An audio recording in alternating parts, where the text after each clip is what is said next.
ठूस के खाए कहीं तो फैली जाते ही तौने पे न तकलीफ है, बड़ी तकलीफ है न तकलीफिया दिखा थे इनके दहिया से। हम खाई थई और खाए खाए फैली जाई थई, तू नहीं खाता हो, तू खाली सूंघत हो, तू खाली पानी पी कर रहा था नहीं।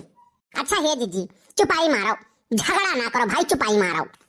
देखा था भैया लोग यानी क्या हरदम थूथुन सिकवड़े रहा थी, हरदम इनके मुंह पे 12 बजा रहा था, हरदम ऐठी रहा थी। एक लोटा पानी तो कब्बो ही मेहरारू दिया भाई नहीं करी सही नाई है कि आयन है हाल चाल पूछ लिए, एक लोटा पानी दे दिए, खाना पूछ लिया कतई नहीं, बस खाली झगड़ा करे कह दे है। खाना खाना तो कहा था तुम्हें अपने हाथों से जहर नहीं दे कि खाई लो मरी जाओ, और खाना खाना तुम्हें कुछ नहीं दे वही लागे। खाना पानी आज हम बनाए नहीं है, आज यही के नाते आज हम बैठी है चुपाई मार के। तो अरे गर्ज का है तो जाओ बनाओ और खाओ, हम तो नौकरी नहीं ली है बाकी।